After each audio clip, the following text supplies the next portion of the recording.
Halo, selamat sore. Senang sekali saya Wahid Prasetya. Saya adalah leader Smartphone Community Jakarta yang akan memandu acara sore hari ini live Smartphone acara dari Smartphone Community. Dan kali ini judulnya adalah kupas tuntas perizinan UMKM, yaitu tulisan UMK hanya 15 menit bersama narasumber Kak Ari Purwadi dari Temanggung. Gitu. Dan Halo. Kak Ari sudah bergabung ya. Yes. Sebentar. Dan sebelumnya Wahyu mau memperkenalkan produk terbaru dari Smartfren, yaitu Smartfren kuota nonstop. Gitu. Iya, sebentar. Wahyu mau ini dulu, mau screenshot dulu ya. Oke,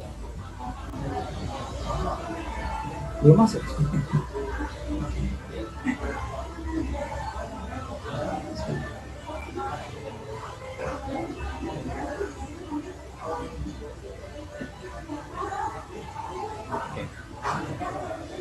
Halo, selamat sore para Smart Frenzy semuanya. Oke. Nah, kali ini sudah bergabung bersama kita ada Kak Ari Purwadi. Kak Ari Purwadi Halo. ini, tapi dia belum muncul di ini. Halo. Sudah bergabung? Sudah bergabung, tapi ininya belum muncul sih di YouTube-nya. Apa? Layarnya Kak Ari belum masuk. Oh gitu. Layarnya Kak Ari belum masuk. Yes. It's okay. Jadi saya ini dulu ya, Ya. kenalan tentang Smartfren kuota nonstop. Nah, Smartfren kuota nonstop ini sama seperti produk-produk smartphone yang lain, yang dia itu memberikan banyak benefit, mulai dari kuota yang gede banget, harga terjangkau, kemudian yang keren banget kemarin baru aja launching saat Smartphone Wow Virtual Concert bulan Agustus di SCTV gitu. Kelebihannya apa aja nanti ya, contekannya belum muncul. Oke, Kak Ari sudah bergabung bersama kita. Halo, selamat sore Kak Ari. Ya, selamat sore Kak Wahyu. Apa kabar Kak Wahyu? Alhamdulillah baik. Alhamdulillah. Senang ya akhirnya kita ketemu virtual karena COVID jadi merubah segalanya. Terakhir ketemu berarti pas nonton itu ya, Smartphone. Yes. Wow. Ya, bulan wow. Tahun kemarin ya berarti ya? Tahun kemarin bulan apa ya? Oktober kalau September. Oh, oke. Hampir setahun ternyata. Almost 1 tahun. Soalnya itu paginya Wahyu MC, terus sorenya langsung ke sana. Itu hari amat sangat melelahkan gitu ya. Iya, sehat Mas Wahyu. Alhamdulillah, Kak Ari sehat. Ya, dan sebelumnya mau nyapa dulu selamat sore untuk teman-teman member of Smartfren Community yang ada di rumah. Senang sekali saya pertama-tama berterima kasih sudah diajak oleh teman-teman Smartfren Community untuk berbagi hal yang saya ketahui tentu saja, dan semoga bermanfaat pembahasan kita di sore hari ini. Dan kalau boleh tahu posisi Kak Ari ini sebagai apa sih, kok bisa memberikan informasi mengenai perizinan UMKM ini? Oh iya, jadi kebetulan di sini saya juga mau menyampaikan nih teman-teman bahwa saya anggota dari Smartfren Community yang kebetulan saya bekerja di Dinas Penanaman Modal dan Bayaran Terpadu satu pintu Kabupaten Temanggung. Di sini saya seorang frontliner, sehari-hari bertemu dengan masyarakat, bertemu dengan pengusaha yang mereka itu datang untuk mengurus izin gitu. Nah, kalau zaman dulu bikin izin, ini yang kita bahas fokus di UMK, izin usaha mikro kecil. Kalau zaman dulu bikin izin usaha mikro kecil itu bisa sampai berhari-hari, mungkin seminggu 2 minggu belum selesai gitu. Tapi sekarang dengan sangat simpel, dengan sangat sederhana, hanya 15 menit saja sudah bisa di tangan gitu. Nah, nanti kita akan sharing bareng-bareng bagaimana apa ya, ini kalau saya melihat sebuah apa ya, inovasi yang sangat revolusioner gitu oleh pemerintah pusat gitu ya. Jadi sekarang dari Sabang sampai Merauke untuk mengurus perizinannya dengan sangat mudah dan semuanya seragam. Jadi antara daerah satu dengan daerah yang lain itu semuanya sudah sama. Jadi hanya 15 menit gitu ya. 15 menit ini dalam arti ketika tidak ada kendala masalah email, tidak ada kendala masalah hal-hal teknis gitu ya, dan yang dimasukin tidak terlalu banyak juga komoditasnya gitu. Nanti kita akan kupas tuntas banget gitu. Baik, Ya. baik. Sebelumnya nih, Yes. sebenarnya apa sih UMKM itu gitu kan? Aha. Soalnya kan banyak banget loh sekarang yang lagi tren tuh kan wirausaha, terus Yes. UMKM, startup. Itu UMKM sendiri itu sebenarnya apa sih? Iya, jadi seperti judulnya ya. Jadi kemarin sudah kita bicarakan bareng-bareng tentang pertemuan kita di sesi ini. Ini judulnya kalau tidak tadi sudah saya nyatat sih, tapi gimana ya? Jadi judul kita kali ini adalah kupas tuntas perizinan UMKM. Bikin UMK itu 15 menit gitu kan. Nah, UMKM itu sendiri apa? Singkatannya kan sudah sangat familiar gitu ya, usaha mikro, kecil, dan menengah gitu. Nah, ini berarti dia ada 3 gitu kan, ada mikro, ada kecil, ada menengah. Nah, spesifikasi sendiri-sendiri yang kita akan bahas pelan-pelan. Jadi kalau untuk usaha mikro itu, dia usaha produktif milik orang perorangan dan atau badan usaha perorangan yang memenuhi kriteria usaha mikro. Jadi usaha mikro itu kekayaan bersihnya maksimal 50 juta rupiah. Kemudian memiliki hasil penjualan per tahun paling banyak 300 juta rupiah. Jadi kalau misalnya Mas Wahyu di rumah punya let's say toko pakaian gitu ya. Toko pakaian dengan modalnya nggak ada 50 juta, kemudian penghasilannya nggak ada 300 juta rupiah, itu masuknya kategori mikro. Dan di luar sana banyak banget gitu yang usaha kategori mikro ini gitu, karena kan memang tanah dan bangunannya tidak dihitung gitu, jadi benar-benar pure modal aja gitu. Kemudian yang kedua, kecil ini usaha produktif yang perorangan atau badan usaha yang bukan merupakan anak perusahaan atau bukan cabang perusahaan yang dimiliki, dikuasai atau menjadi bagian baik langsung maupun tidak langsung dari usaha menengah atau usaha besar yang memenuhi kriteria usaha kecil. Jadi yang usaha kecil itu modalnya dari 50 juta rupiah lebih 1 rupiah sampai dengan 500 juta rupiah, itu kecil. Oke, kemudian yang kedua, 500 juta aja kecil ya? Apa? 500 juta aja kecil ya? 500 modalnya sampai 500 juta itu masuknya kecil. Jadi sampai 500 juta itu kecil. Kemudian hasil penjualan per tahun itu di antara 300 juta rupiah sampai dengan 2,5 miliar rupiah. Jadi itu yang masuk kategori kecil. Sudah ini ya, perbedaannya sudah kelihatan gitu ya. Jadi kita flashback lagi nih. Kalau yang mikro sampai 50 juta, kalau yang kecil antara 50 juta rupiah sampai dengan tadi berapa? Sampai dengan 500 juta rupiah sebenarnya. Kalau untuk omsetnya, kalau kecil ini sampai dengan 2,5 miliar rupiah dalam 1 tahun gitu.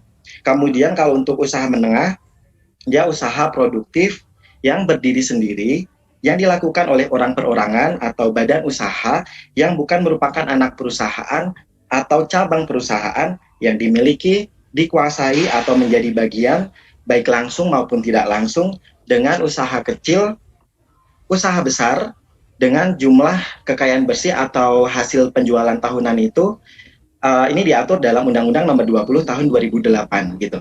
Kemudian kalau untuk kriteria usaha menengah itu, dia modalnya kekayaan bersihnya itu antara 500 juta rupiah sampai dengan 10 miliar rupiah. Oke, itu menengah gitu. Jadi sampai 10 M menengah. Kemudian memiliki hasil penjualan tahunan lebih dari 2,5 miliar rupiah sampai dengan 50 miliar rupiah, itu menengah. Dan usaha mikro, kecil, dan menengah ini udah sangat clear ya teman-teman ya. Mungkin nanti kalau misalnya teman-teman nonton di YouTube channel yang nextnya akan di-upload, bisa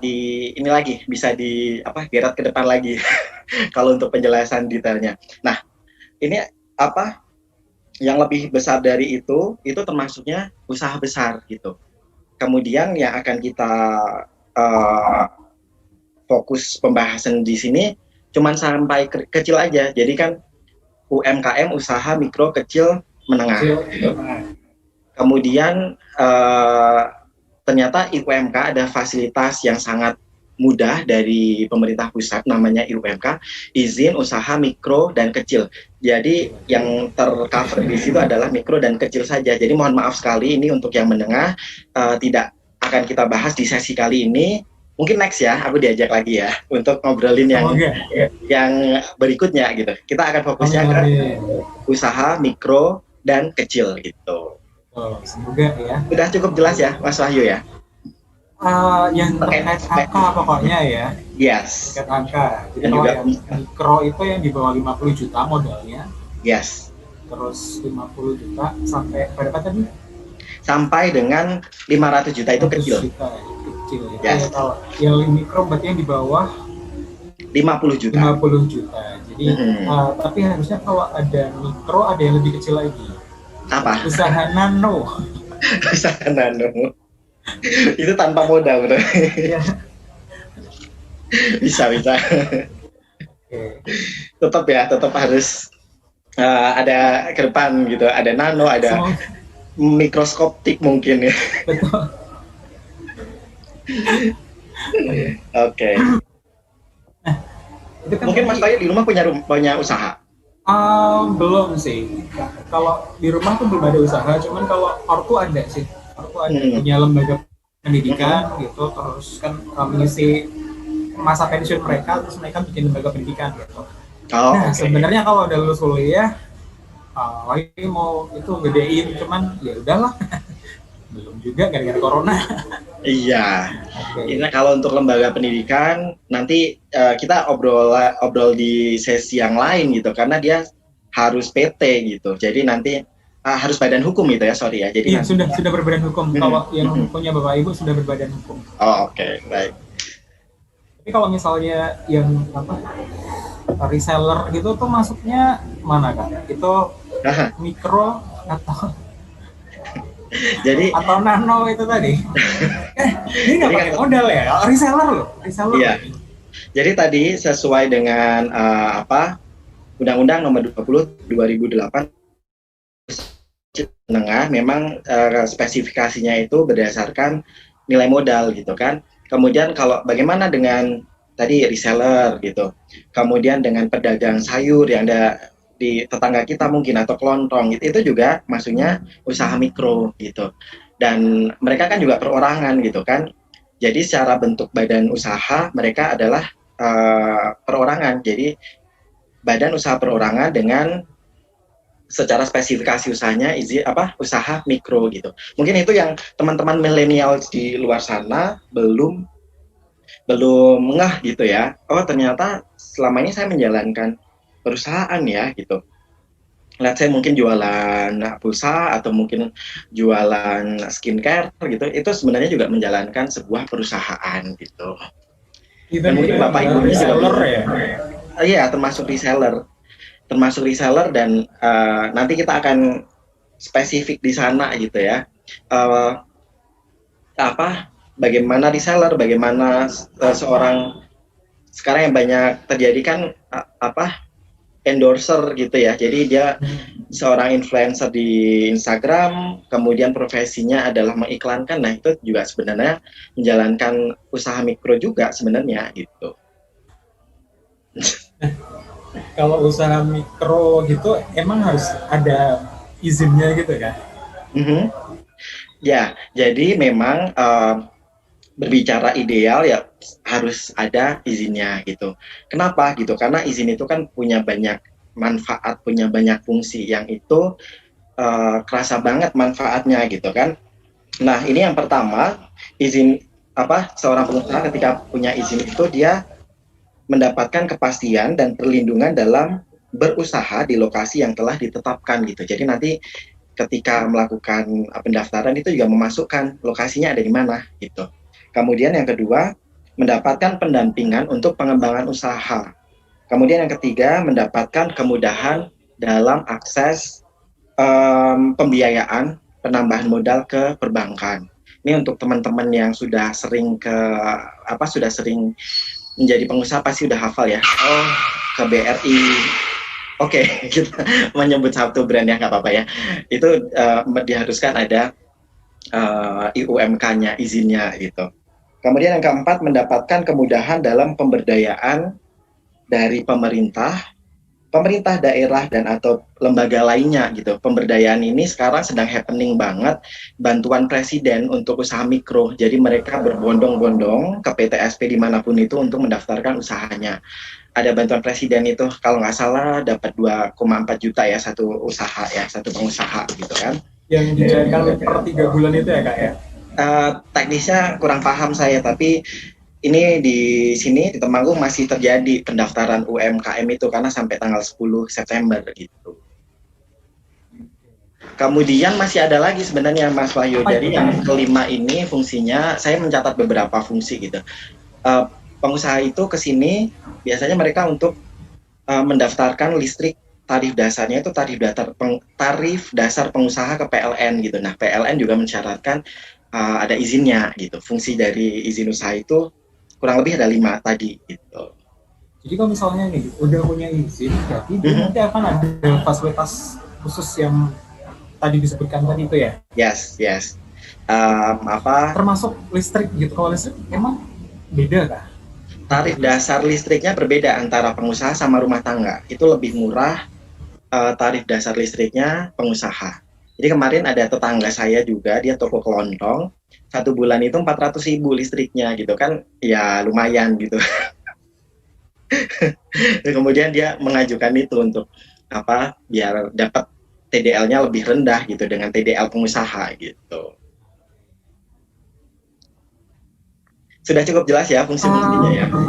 Jadi itu kan tadi adalah IUMK ya, izin usaha mikro dan kecil. Yes. Dan berarti itu harus badan perorangan doang ya Kak ya? Yes. Jadi untuk izin usaha mikro kecil ini fasilitas yang diberikan untuk usaha perorangan. Ketika bentuk perusahaannya itu CV atau PT atau yayasan atau koperasi, firma itu tidak mendapatkan fasilitas IUMK ini. Mungkin Mas Wahyu juga punya CV gitu ya, punya PT. Semoga ya Kak, semoga. Saya emang pengen ini Kak, misalnya tadi kan berarti reseller atau endorser itu kan termasuknya usaha mikro ya, jadi kayaknya kalau NPWP doang sih udah punya Kak kalau saya. Oh, NPWP apaan juga? Belum, itu kalau NPWP badan usaha juga bisa di DPP apa tadi? KPP Pratama ya? Bukan, iya. Kantor pajak gitu. Jadi NPWP, sebenarnya saya mau promo sedikit boleh ya? Saya juga punya YouTube channel, Ari Purwadi Channel. Di sana saya juga udah bahas tuntas tentang NPWP pribadi dan NPWP perorangan gitu. Jadi bisa disimak juga penjelasan komplitnya di sana sekitar 20 menitan. Jadi saya bahas detail di sana. Jadi itu ya memang ada NPWP gitu ya, harus NPWP pribadi ada, NPWP badan ada, dan itu daftarnya pengusaha harus bawa akta pendiriannya juga gitu. Kalau misalnya nih kayak saya kan beberapa kali dapat endorsan ya, itu masuknya ini lebih keras lagi. Saya kan beberapa kali dapat endorsan, itu apakah juga harus melaporkan ke KPP Pratama seperti tempat jenengan Kak? Well, kalau teknis bagaimana di perpajakan di KPP Pratama, mohon maaf saya tidak bisa menjelaskan karena saya tidak berkecimpung di kantor jenengan, apakah enggak izinnya? Enggak. Iya, jadi memang kewenangannya sendiri-sendiri gitu. Jadi kalau misalnya ada hal yang teknis yang kita tidak paham, kita langsung arahkan ke institusi teknisnya.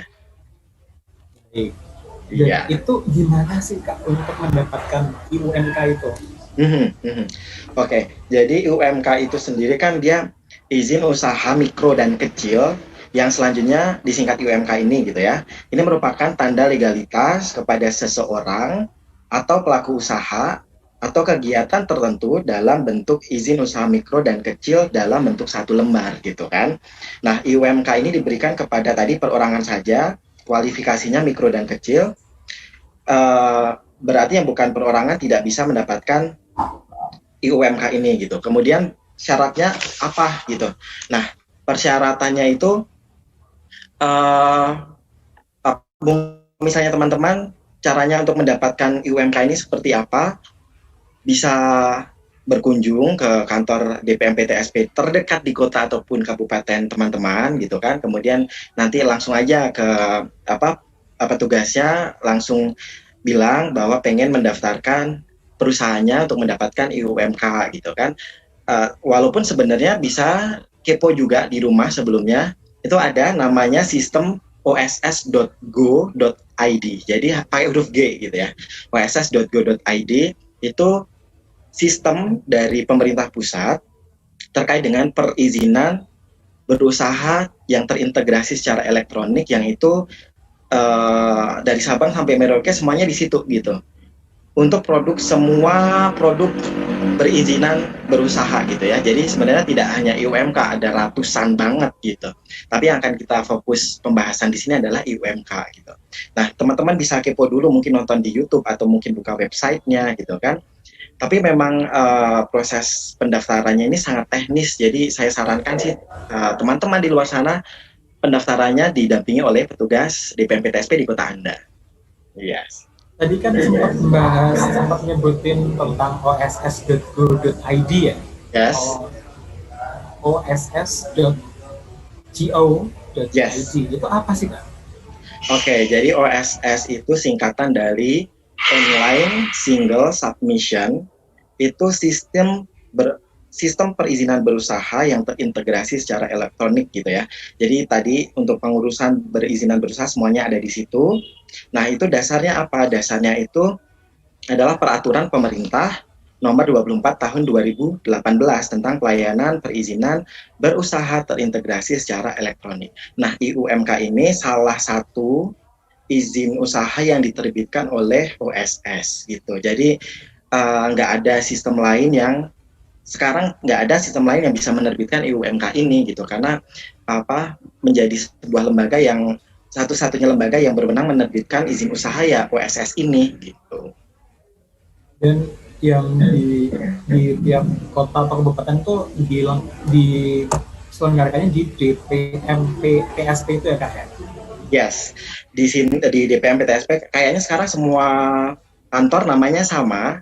Kemudian sistemnya juga, karena memang benar-benar harus gitu kan, karena ada sanksi juga kalau tidak memakai sistem ini gitu.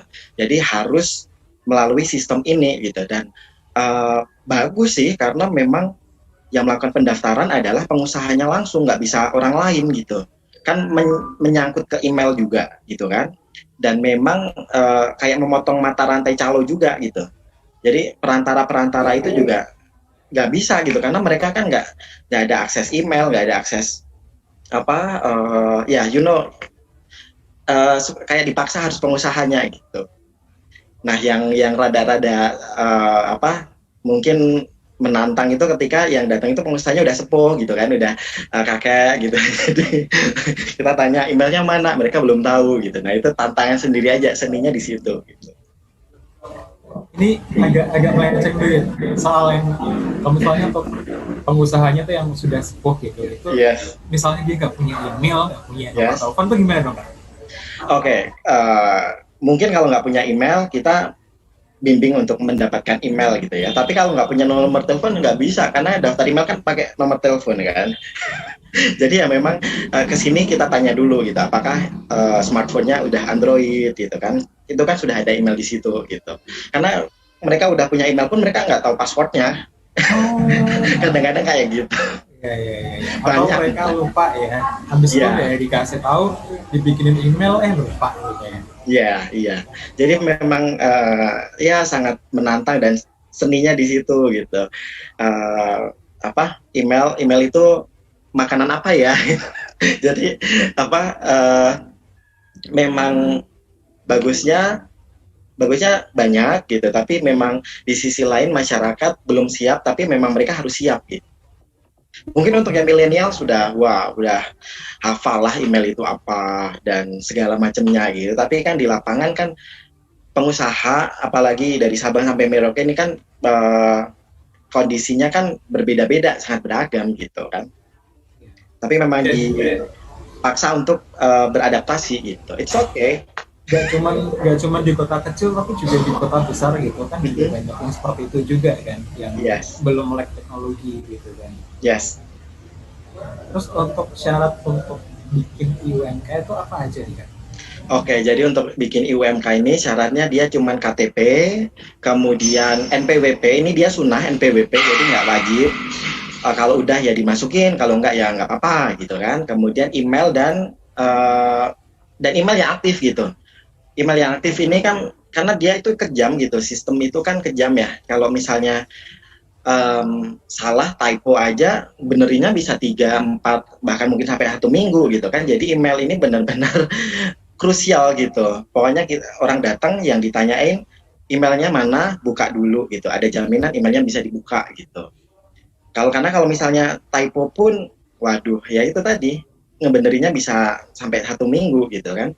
Kemudian itu 3 itu gitu. Jadi harus siap EKTP, kemudian email, NPWP-nya sunnah gitu. Nanti kan buka oss.go.id itu, kemudian ada halaman untuk mendaftar, isi identitasnya sesuai dengan apa yang dipunya, dan memang kita pelayanan mandiri, jadi masyarakat melakukan pengetikan mandiri juga gitu. Jadi segala datanya kan langsung diinput sama masyarakat gitu kan ya, kecuali tadi kalau yang udah sebut tadi gitu. Terus nanti bakal ada email verifikasi masuk yang itu untuk aktivasi, dan nanti habis itu ada dapat username dan juga password OSS yang untuk masuk ke akun OSS-nya itu. Nah, nanti tinggal isi-isi aja data-datanya gitu.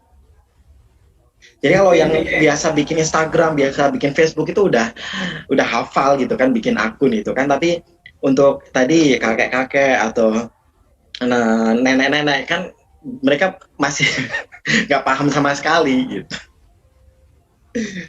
Jadi bikin akun OSS dulu gitu ya Kak ya? Yes, bikin akun OSS, kemudian nanti akan ada halaman di dalamnya, halaman perorangan atau non perorangan. Terus yang non perorangan itu banyak banget pilihannya, ada CV, PT, yayasan, bla bla bla gitu kan. Nah, nanti teman-teman ngeklik yang perorangan gitu. Ngeklik yang perorangan, di situ ada pilihan mikro, kecil, menengah. Jadi ada definisinya juga. Jadi tinggal menyesuaikan aja. Kalau ya memang di bawah 50 juta ya udah berarti mikro gitu. Tinggal diklik 2 kali, nanti ada isian data. Nah, isian datanya ini sebenarnya data-data dasar ya, jadi kayak nomor telepon atau lulusan terakhir atau jumlah karyawan atau modal atau omset gitu. Jadi data-data dasar gitu. Nama perusahaannya apa, alamat perusahaannya apa, karena bisa jadi berbeda kan dengan KTP. Jadi kayak formnya tuh form elektronik gitu kan Kak ya? Ya, dan kejam, jadi harus benar lengkap baru bisa lanjut, benar lengkap baru bisa lanjut gitu.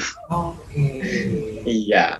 Terus itu juga bisa dilakukan di mana aja kan Kak? Nggak harus datang ke kantor PT, RPS, TSP, apa itu tadi? Iya, memang panjang juga ya. Juga bisa dilakukan remote gitu kan, dari rumah lah, atau mungkin kan. Ya, saya sekarang lagi di coffee shop gitu kayak gitu. Ya, prinsip dari teknologi kan memang bisa dilakukan kapanpun, dimanapun, 7 kali 24 jam gitu kan. Jadi memang faktanya memang bisa dilakukan 7 kali 24 jam gitu. Tapi secara teknis memang ada isian yang itu masyarakat belum paham gitu. Tadi belum saya singgung ya. Jadi terkait dengan komoditas, misalnya Mas Wahyu nih, Mas Wahyu dia kan punya lembaga pendidikan swasta gitu ya. Itu ada kodenya gitu. Misalnya teman-teman di sini dagang pakaian gitu, itu juga ada kodenya, kode komoditasnya. Namanya itu kualifikasi baku lapangan usaha Indonesia. Itu kalau tidak salah produk dari Kementerian Perdagangan ya. Jadi di dalamnya itu kayak kamus, ada kata-kata bakunya, ada ribuan mungkin komoditas-komoditas lapangan usaha yang ada di Indonesia yang itu ada kode-kodenya gitu. Well, tadi saya udah ambil beberapa contoh sih sebenarnya. Jadi nanti kan ada 5 digit yang harus dimasukkan. Ya kan?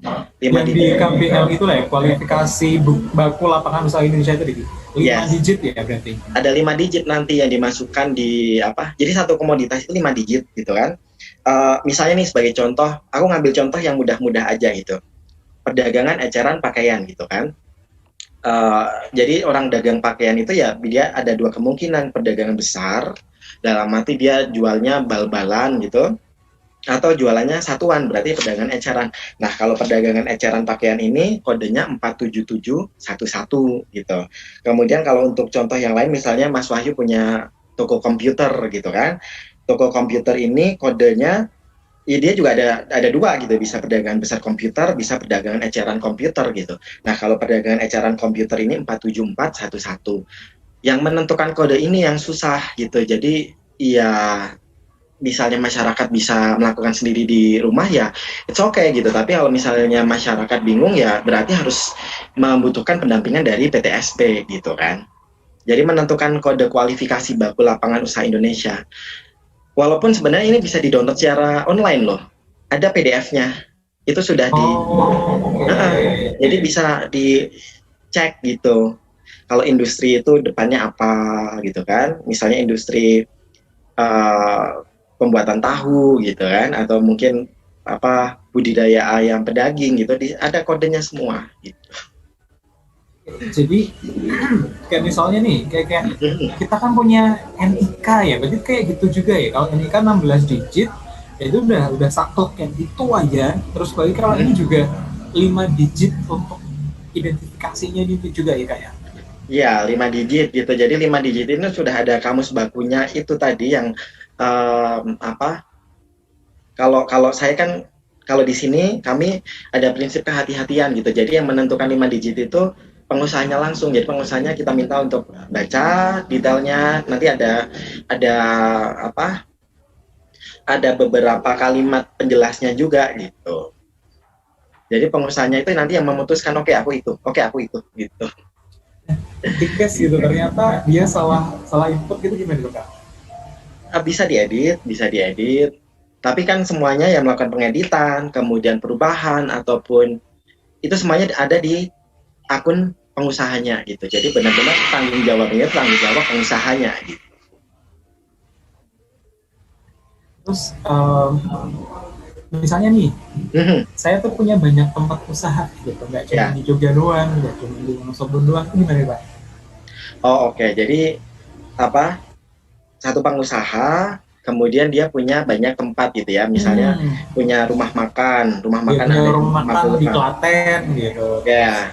Ntar punya minimarket di Magelang. Ya, itu bisa. Jadi di sana itu ketika menginput data komoditas itu, dia akan fokus di satu titik dulu. Diselesain di sana, misalnya di Klaten nih dia diinput rumah makannya ini warung makan gitu ya.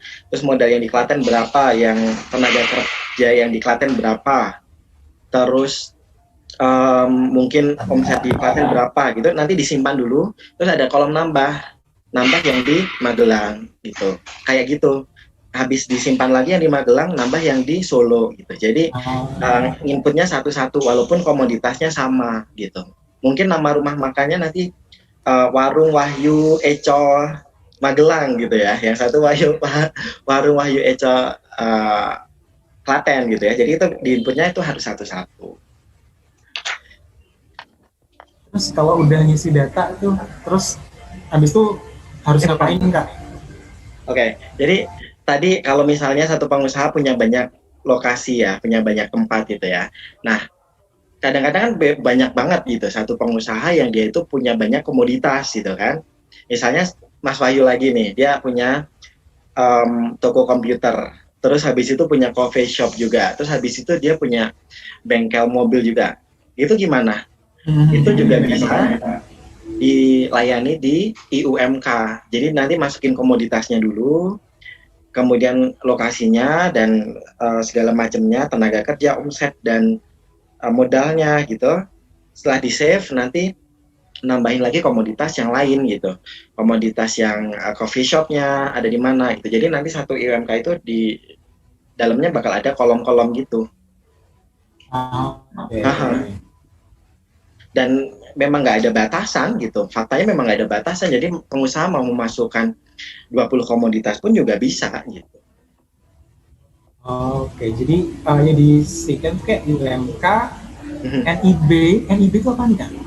Oh, jadi nanti ketika udah selesai itu apa next gitu kan, nggak ada masalah. Itu dari OSS ini akan mengeluarkan produk-produk hukumnya ini gitu ya, semuanya udah tanda tangan elektronik, bentuknya QR code gitu kan. Um, apa? Oke, tadi kayaknya saya sudah menyiapkan deh yang IUMK punya saya, tapi kayaknya I don't know, mungkin sudah di something di suatu tempat gitu ya. Jadi apa? Ada QR code itu, kemudian produk-produk yang dikeluarkan itu pertama ada NIB, nomor induk berusaha. NIB Jadi kalau nomor induk berusaha ya?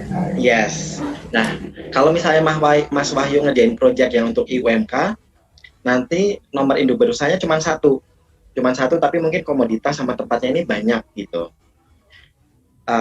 Kemudian ketika Mas Wahyu ngerjain CV, itu juga akan dapat NIB yang CV. Ketika mengerjakan PT juga sama gitu. Oke, Pak. Jadi gitu. Jadi NIB itu nomor induk berusaha. Itu. Kemudian selain NIB jelas ada IUMK, izin usaha mikro kecil. Ya, itu juga lembar yang berbeda, lembar yang terpisah. Ini nanti kopnya lambang Garuda Indonesia, lambang Garuda Pancasila, ya. Kopnya itu, kemudian ada pemerintah Republik Indonesia, kemudian nama izinnya itu ada nama NIB, kemudian ada tadi ada IUMK. Nah, IUMK itu ada identitas pemiliknya, kemudian identitas tempat usahanya gitu. Jadi kalau dia punya banyak, nanti di lampirannya itu juga akan banyak kolom gitu. Oh, di Klaten, ada di Magelang. Jadi kalau semakin banyak ya akan semakin banyak berlembar-lembar juga gitu. Tapi itu bagian yang tidak terpisahkan dari IUMK yang hanya satu lembar itu gitu. Kemudian selain IUMK juga akan dapat SPPL. Ini terkait dengan tanggung jawab pengusaha terhadap pengelolaan lingkungannya. Jadi SPPL-nya itu udah kalau zaman dulu mungkin harus ke institusi terkait, terus nunggu berapa hari. Nah, sekarang itu udah langsung keluar gitu, udah langsung terbit gitu. SPPL itu surat pernyataan pengelolaan lingkungan hidup yang itu diisi oleh pengusaha secara elektronik tadi. Intinya dia bertanggung jawab terhadap segala limbah yang dihasilkan oleh aktivitas usaha tersebut gitu. Jadi kalau memasukkan 5 komoditas nanti akan muncul 5 SPPL yang berbeda juga gitu. Jadi misalnya ada pakaian ya nanti akan muncul SPPL pakaian sendiri. Warung makan akan muncul SPPL warung makan sendiri gitu. Jadi nanti SPPL-nya bakal ada 5 komoditas, bergantung KBLI yang dimasukin ada berapa gitu. Jadi kalau SPPL itu kaitannya sama AMDAL gitu ya kayaknya? Oke, pertanyaan cerdas banget ya. Jadi mungkin di masyarakat yang paling familiar adalah AMDAL ya, analisis mengenai dampak alam dan lingkungan gitu kan. Tapi sebenarnya Mas Wahyu dan juga teman-teman milenials yang ada di rumah, what's wrong with my internet connection? Are you hear me? Yeah, I am. Okay. Ya, jadi di Kementerian Lingkungan Hidup itu saya juga mempelajari tentang itu. Terkait dengan pengelolaan lingkungan hidup itu ada 3, Mas Wahyu dan juga teman-teman millennials yang ada di rumah. Yang pertama untuk usaha-usaha kecil itu namanya SPPL, surat pernyataan pengelolaan lingkungan hidup gitu ya. Kemudian yang kedua UKLUPL. UKLUPL, teknis definisi teknisnya saya nggak terlalu hafal, sorry. Nah, itu untuk yang gangguannya sedang ke menengah gitu ya. Maksudnya ada spesifikasinya juga. Jadi SPPL ini untuk rumah makan kalau punya berapa kursi dia SPPL gitu ya. Kalau udah berapa kursi ke atas dia harus UKLUPL gitu. Kalau misalnya katakanlah catering gitu, dia melayani berapa catering ukurannya apa ya? Kayaknya ukurannya box ya. Itu juga berapa yang harus SPPL, berapa yang harus UKLUPL gitu. Jadi ada tingkat-tingkatannya bergantung besar kecilnya usaha gitu. Nah, yang paling gede itu kan AMDAL. Itu juga ada spesifikasinya dan itu semuanya ada rinciannya di peraturan-peraturan yang ada di Kementerian Lingkungan Hidup itu. Tapi untuk usaha-usaha kecil, apalagi UMK, ini rata-rata mayoritas mereka SPPL gitu. Jadi kayak nggak terlalu luas atau mungkin nggak terlalu banyak ininya tingkat gangguannya gitu. Kan nanti kan ada walaupun SPPL ini terbit seketika, enak banget kan, 15 menit udah nggak perlu kemana-mana gitu kan. Tapi pengusaha juga nggak bisa seenaknya sendiri sebenarnya gitu. Well, di lapangan juga yang jadi katakanlah yang jadi tuan rumah gitu ya tetap tetangga kanan kiri gitu kan, yang jadi sahabat mereka gitu kan. Jadi kalau perusahaan mereka bagaimana ke depan ya memang salah satu unsurnya harus berhubungan baik dengan tetangga kanan kiri gitu, walaupun sekarang nggak perlu tanda tangan tetangga kanan kiri, tapi nggak bisa seenaknya juga gitu kan, karena memang setelah 15 menit itu keluar nanti dari dari DPMPTSP kan juga akan ada pengawasan juga gitu. Jadi benar nggak nih ada usaha kayak gini, benar nggak nih tingkat gangguannya kayak gini gitu. Jadi nanti yang ke lapangan itu dalam rangka pengawasan gitu. Jadi harus berhubungan dengan tangga gitu ya? Kalau zaman dulu mungkin Mas Wahyu ataupun teman-teman di luar sana sering dengar HO gitu ya, izin gangguan gitu kan. Oh iya. Nah sekarang kan sudah nggak ada, jadi udah dihapus dari tahun 2017 kalau nggak salah gitu kan. Nah SPPL ini dia kan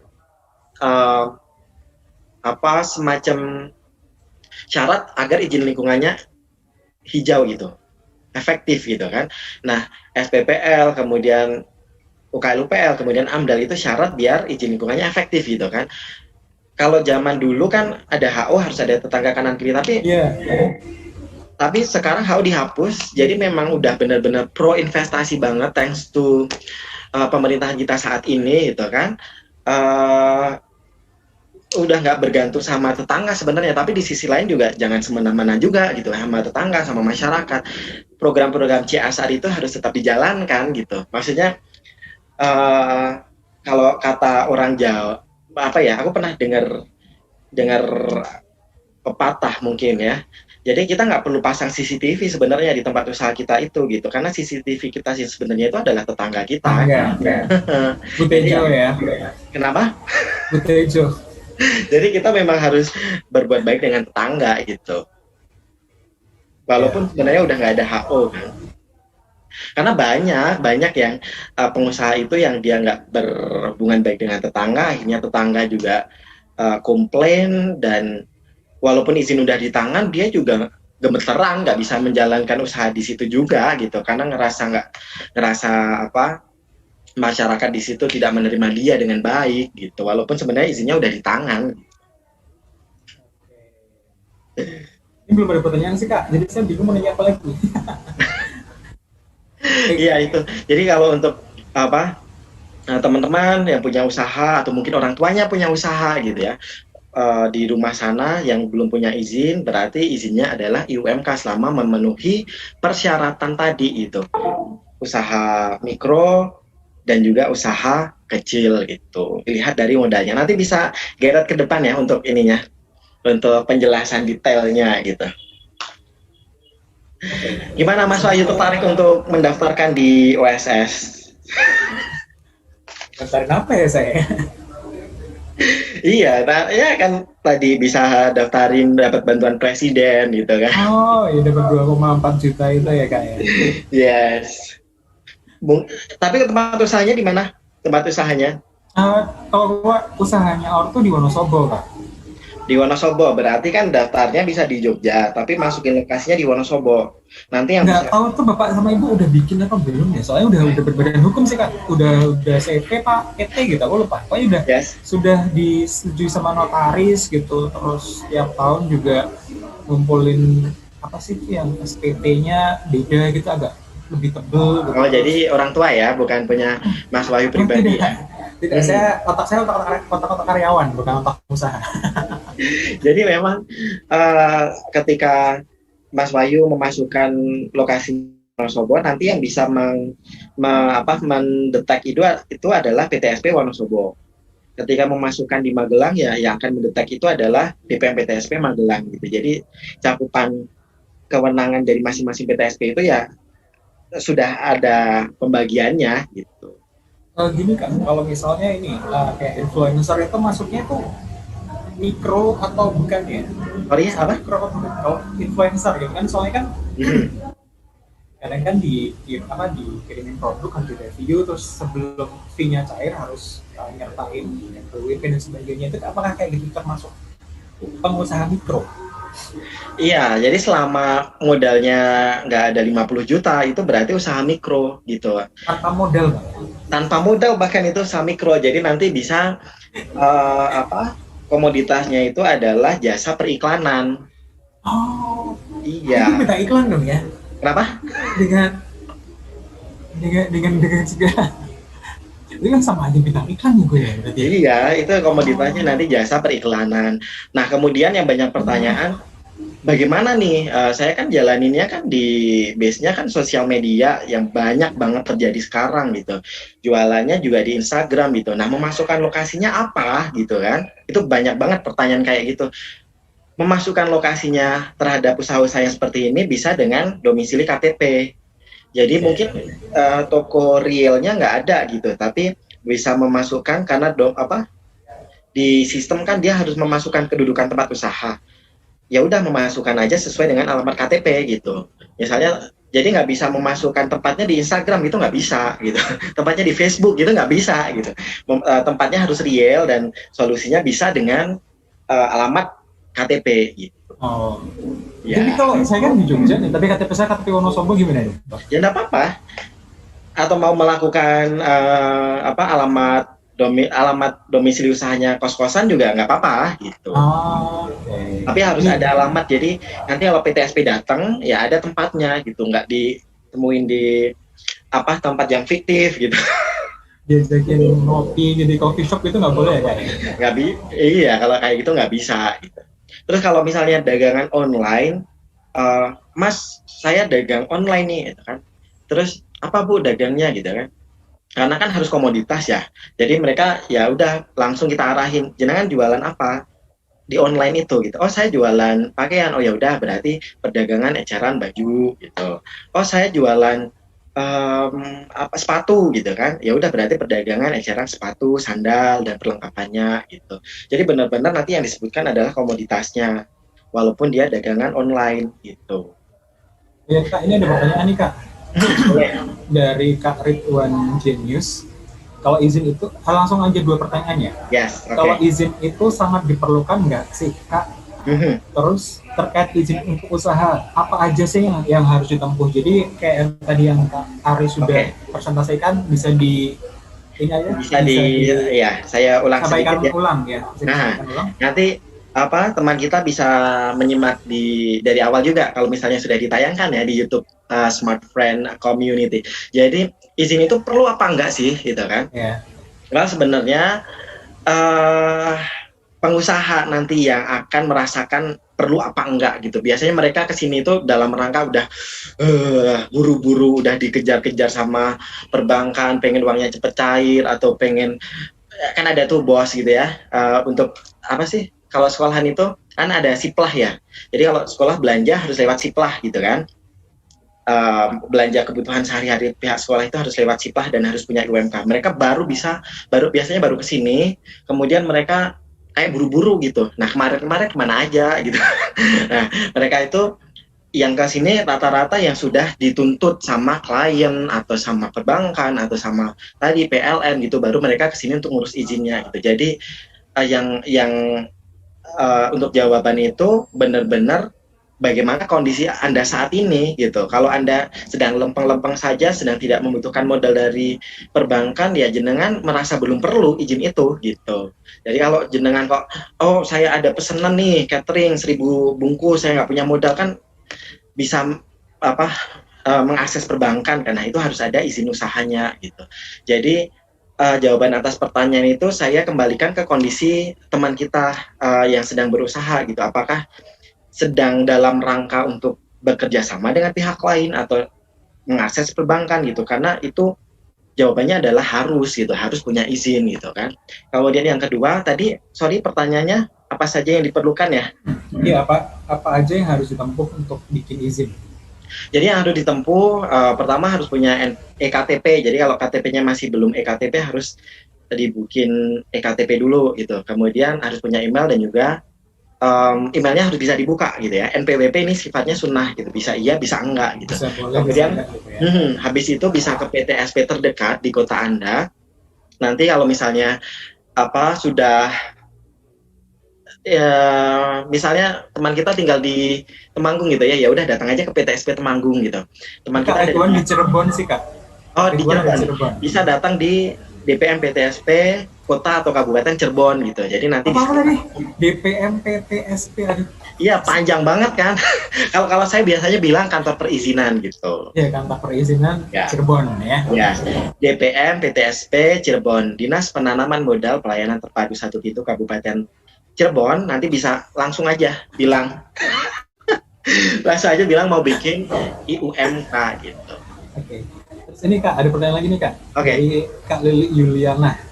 Strategi agar saya sebagai reseller bisa menghasilkan income yang konsisten dan bisa meningkat. Jadi Pemasarannya.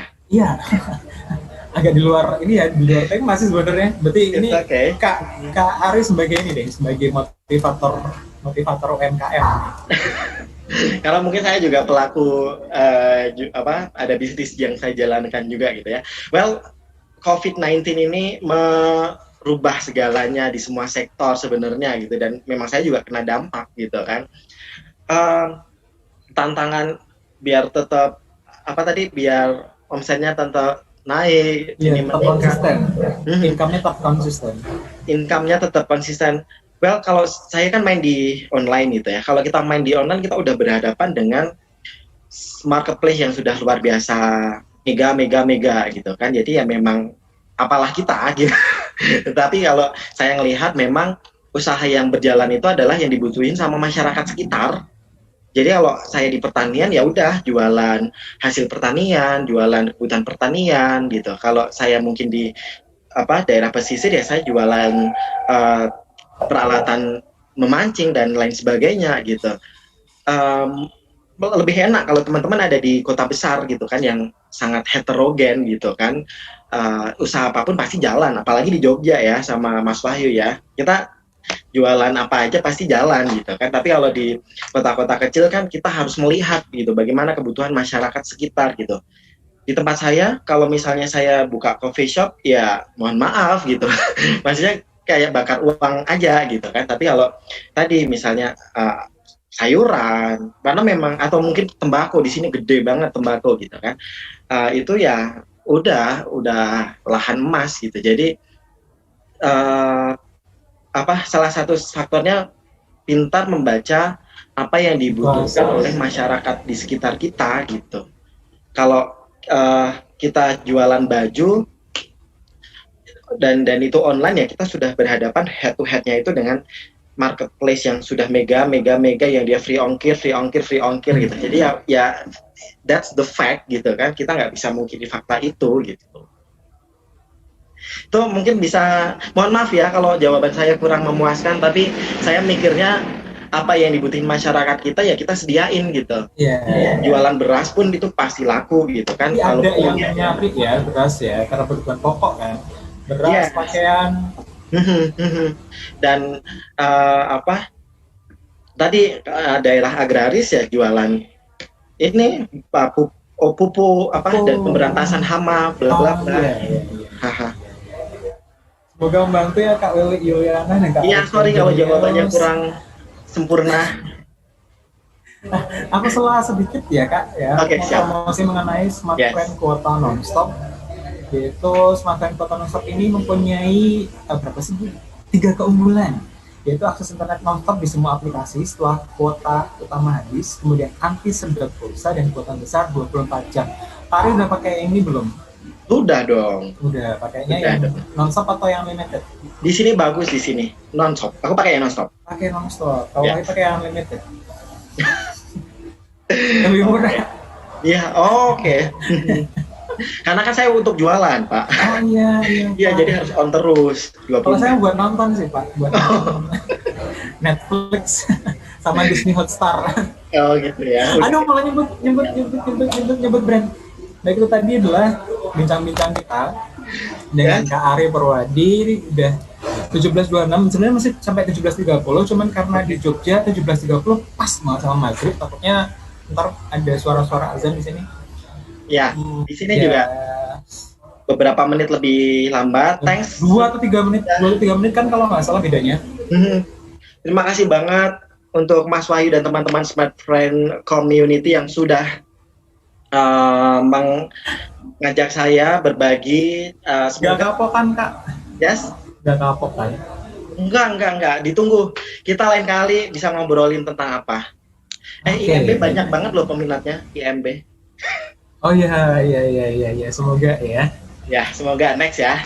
Amin. Jadi kalau misalnya kita mau kolaborasi lagi, kita bahas tentang IMB ya. Iya. Itu di channel YouTube saya yang paling tinggi penontonnya IMB. Baik, semoga bulan depan atau bulan depannya lagi kita bisa berkolaborasi lagi. Yes.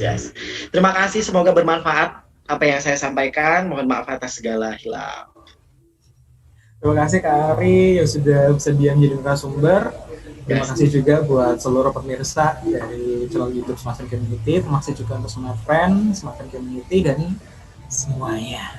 Ya, terima kasih sudah meluangkan waktunya. 17.27. Oke. Wahyu Prasetya signing out.